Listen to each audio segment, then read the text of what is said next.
Hello friends, लमोरिया study में आपका फिर से स्वागत है। मैं विकास कुमार नए टॉपिक केशिकत्व के साथ। केशिकत्व यानी कैपिलैरिटी।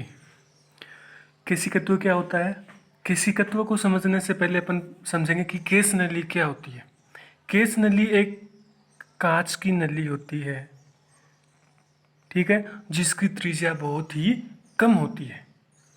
जैसे मान लो अगर मैं यहाँ पे एक नली बनाता हूँ कांच की, एक नली तो ये रही और एक नली ये रही। इन दोनों में से इसकी जो त्रिज्या बनेगी वो क्या होगी? कम होगी। ये जो नली है इसकी त्रिज्या कम है इसकी बजाय, ठीक है। तो ये जो कम त्रिज्या वाली नली होती है ये क्या होती है? केश नली कहलाती है। तो अति अल्प त्रिज्या की नली को किसी द्रव में डुबोने पर उसमें द्रव के ऊपर चढ़ने व नीचे उतरने की घटना क्या कहलाती है? केशिकत्व कहलाती है। मान लीजिए आपके पास कोई कम त्रिज्या की नली है या केस नली है, जिसको आप क्या कर रहे हो? किसी द्रव में डुबो रहे हो। मान लो आपके पास कोई पानी से भरा हुआ बर्तन है, बाल्टी है, और बाल्टी में आप उस कांच की नली को अंदर डुबो रहे हो। अब जरूरी नहीं वो कांच की हो, अलग अलग हो सकती है, लेकिन अगर अब यहाँ अपन पढ़ रहे हैं कि कांच की जो नली है उसको पढ़ रहे हैं अपन, ठीक है। तो आप अगर उस केस नली को उस बर्तन के अंदर डुबो रहे हो तो उस बर्तन में जो द्रव है वो या तो बहुत ऊंचा जाएगा या थोड़ा नीचा रह जाएगा, और यही जो घटना होती है ये क्या कहलाती है? केशिकत्व कहलाती है।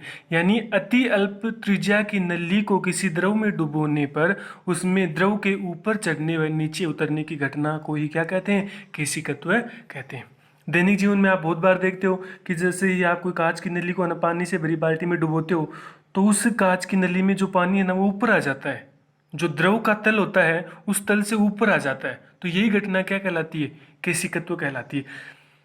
पहला जो क्वेश्चन यहाँ से पुट करेगा एग्जाम के अंदर वो क्या होगा कि केश नली की त्रिज्या होती है, और ऑप्शन आएगा कम, ज़्यादा, बहुत ज़्यादा, इनमें से कोई नहीं, या फिर ऐसे दे देगा कि एक तरफ से पतली एक तरफ से मोटी, ठीक है। तो आपका जो आंसर होगा वो क्या होगा कि केश नली वही नली कहलाती है जिसकी त्रिज्या क्या होती है?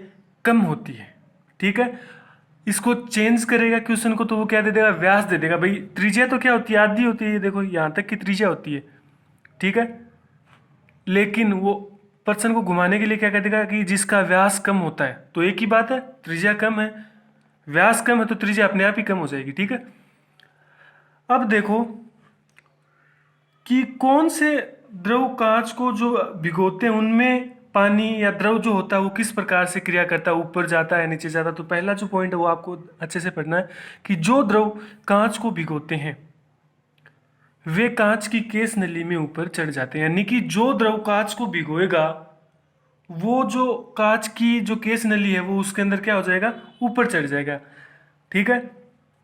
और जो द्रव कांच को नहीं भिगोएंगे वे केस नली में क्या होते हैं? नीचे उतर आते हैं। देखो कैसे, जैसे मान लो आपके पास कोई बीकर है, कोई बाल्टी है, जो भी आप मानना चाहो, ठीक है, उसमें आपने पानी भर रखा, जल है, ठीक है, और ये आपने ली है केस नली, और किसकी ली है? कांच की। कांच की बनी केस नली आपने ली है।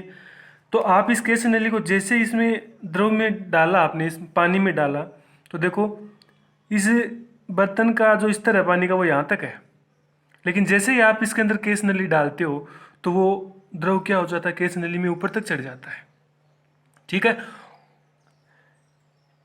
अगर ज्यादा त्रिज्या की केस नली आप लोगे तो क्या प्रभाव पड़ेगा वो भी देखो। अब देखो इन दोनों केस नलियों में फर्क दिख रहा होगा। ये तो क्या है? कम त्रिज्या की है, और ये क्या है? ज्यादा त्रिज्या की। भाई ये तो पतली है, ये मोटी है। तो इसमें और इसमें आपको क्या अंतर दिख रहा है कि इस केस नली के अंदर जो पतली वाली केस नली है इसके अंदर तो जो पानी है या जो द्रव है अपना वो कहाँ तक गया? ऊंचा गया है। और इस केस नली में क्या है? द्रव नीचा रहा है। अर्थात जो द्रव केस नली में ऊपर चढ़ेगा या नहीं चढ़ेगा या किस बात पर निर्भर करता है? उस केस नली की त्रिज्या पर निर्भर करता है। अगर त्रिज्या ज्यादा है तो वह द्रव कम ऊंचाई तक ऊपर चढ़ेगा केस नली में, और अगर केस नली की त्रिज्या कम है तो वह द्रव केस नली में अधिक ऊंचाई तक चढ़ेगा। यानी कि जो केस नली के अंदर द्रव के ऊपर चढ़ने की जो ऊंचाई होती है वो किसके ऊपर निर्भर करती है? केस नली की त्रिज्या पर निर्भर करती है। अगर आप पतली केस नली ले रहे हो, कम त्रिज्या की केस नली ले रहे हो, तो क्या हो रहा है? द्रव अधिक ऊंचाई तक चढ़ रहा है। और अगर आप ज़्यादा त्रिज्या की केस नली ले रहे हो तो द्रव क्या होगा? कम ऊंचाई तक जाएगा। अब देखो दूसरी बात जो अपने को याद रखनी कंपटीशन एग्जाम के हिसाब से, यहाँ पे देखो आप इस आकार को देख रहे होंगे। अगर ये तो किसका है? अगर आप कांच की केस नली को पानी के अंदर डाल रहे हो तो केस नली में जो पानी जाएगा उसका आकार किस प्रकार का होगा? अवतल आकार के रूप में होगा। क्वेश्चन यहीं से पुट होगा कि किसी पानी से भरी बाल्टी में कांच की केस नली डालने पर उस पानी का आकार होगा, पहला ऑप्शन होगा आपके पास अवतल, उत्तल, तीसरा होगा अवतलोत्तल, चौथा हो जाएगा गोलाकार, कुछ भी दे देगा। तो आपको याद रखना है कि अगर पानी से भरी बाल्टी में आप कांच की केस नली ले रहे हो तो पानी जो उसके अंदर ऊपर चढ़ेगा उसका आकार कैसा होगा? अवतल आकार होगा। ठीक है। अब देखो,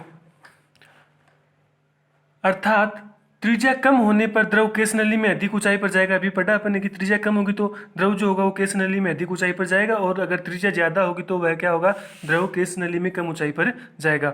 और इसे जूरिन नामक साइंटिस्ट ने बताया था, इसलिए इसे क्या कहा जाता है? जूरिन का नियम भी कहा जाता है। जूरिन का नियम किसे कहते हैं? सीधा सा आ जाएगा, जूरिन का नियम निम्न में से किस घटना पर आधारित है? जूरिन का नियम किस घटना पर आधारित है? पहला होगा घनत्व, दूसरा ऑप्शन होगा विशिष्ट घनत्व, तीसरा होगा केशिकत्व, चौथा होगा आयतन। तो आपका आंसर क्या होगा? केशिकत्व। यानी कि जूरिन का जो नियम है वो किस पर आधारित है? केशिकत्व पर आधारित है। अर्थात अगर केस नली की त्रिज्या कम है तो द्रव अधिक ऊंचाई तक चढ़ेगा, और अगर केस नली की त्रिज्या ज्यादा है तो द्रव कम ऊंचाई तक चढ़ेगा। अब देखो इसके दैनिक जीवन के जो एग्जाम्पल है, सबसे ज्यादा जो पूछे जाते हैं केशिकत्व पे, वो क्या पूछे जाते हैं? केशिकत्व के जो एग्जाम्पल है वो पूछे जाते हैं। पहला एग्जाम्पल देखो, स्याही सोखता कागज के बारीक छिद्रों से स्याही ऊपर चढ़ जाती है। आपके पास कोई स्याही की दवात है, ठीक है, और आपने उसके अंदर क्या किया? एक कागज को डुबो दिया, एक कोना डुबो दिया उसका, तो आप देखोगे कि थोड़ी देर बाद में ना वो स्याही है ना ऊपर तक आ जाती है। वो किस कारण से होता है? केशिकत्व के कारण। क्योंकि वो जो कागज होता है ना उसके अंदर महीन महीन जो छिद्र होते हैं वो क्या करते हैं? केस नली की तरह कार्य करते हैं, और जिनके कारण क्या होता है? स्याही जो होती है वो ऊपर तक चढ़ जाती है। ये आप उदाहरण सभी ने देखा होगा। दीपक जो होता है आपका, मतलब जो लालटेन वगैरह आप काम में लेते हो, और नॉर्मल भाषा में ना सभी जो पढ़े होंगे कभी ना कभी, चिमनी जिसको बोलते हैं अपन, है ना, लोकल लैंग्वेज में चिमनी। कांच की बोतल होती है, उसके ऊपर ढक्कन में छिद्र करके वो एक कपड़े की या अपन कोई बाती डाल देते हैं उसके अंदर, ठीक है। तो उसके अंदर जो तेल होता है ना वो ऊपर चढ़ता है। क्यों चढ़ता है? किस प्रकार से चढ़ता है? कि जैसे ही अपन वो जो कपड़े की जो बाती उसके अंदर डालेंगे और वो नीचे तेल में डालेंगे, तो वो जो बाती होती है ना उसके अंदर जो धागे होते हैं ना वो क्या करते हैं? दूर दूर होते हैं, और वो जो धागे होते हैं वो क्या करते हैं? केस नली की तरह व्यवहार करते हैं। और आपको पता है कि केस नली में द्रव ऊपर चढ़ता है, तो ठीक केशिकत्व के कारण ही ना दीपक की बत्ती में जो होता है तेल ऊपर चढ़ता है। तीसरा एग्जाम्पल है, तौलिया पानी को सोखता है। कैसे सोखता है? ऐसे नहीं सोखता कि तौलिया रखा हुआ और उसने सोख लिया ना।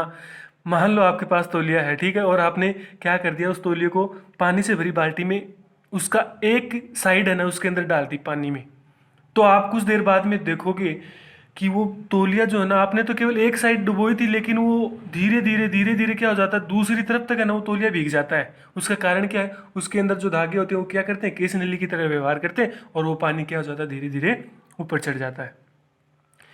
अगला जो एग्जाम्पल है वो, वर्षा ऋतु में वायुमंडल की नमी के कारण ही लकड़ी फूल जाती है।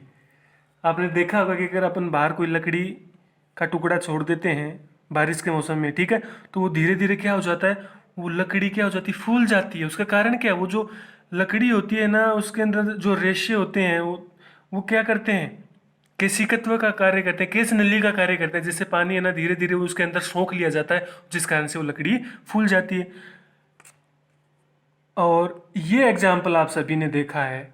आप देखते हो किसान, अगर किसान फैमिली से बिलोंग करते हो तो आप सभी देखते हो कि बारिश होने से पहले है ना, घर वाले है ना क्या करते हैं, खेतों की जुताई करवा देते हैं, बांध लगा देते हैं। उसका कारण क्या है, जैसे ही वो बांध लगाएंगे, ठीक है, उन्होंने पहले क्या कर दिया, खेतों को जोत दिया, जिसे आम भाषा में बांध बोलते हैं ना, कि बांध करनी है, तो उनको जोत दिया। तो क्या होगा, जैसे ही बारिश होगी तो आपने जो जुताई की है ना, तो उससे क्या हो जाएंगे, वो जो मिट्टी के एक प्रकार से केस नली का निर्माण हो जाएगा। जैसे केस नली की सहायता से जैसे ऊपर पानी पड़ेगा तो वो पानी धीरे धीरे धीरे धीरे क्या हो जाता है, जमीन के द्वारा नीचे की ओर सोख लिया जाता है, जिससे काफी दिनों तक जमीन के अंदर नमी बनी रहती है। ओके, अगला जो टॉपिक होगा अपन पढ़ेंगे इसके अंदर स्पर्श कोण के सिकत्व पर आधारित ही है। उसके अंदर अपन देखेंगे कि किस प्रकार से अगर स्पर्श कोण का मान कम होता है तो जो द्रव ऊपर चढ़ेगा केस नली में उसका आकार किस प्रकार से होगा, उत्तल होगा क्या समतल रहेगा। ठीक है, अगर वीडियो लाइक आए तो शेयर जरूर करना।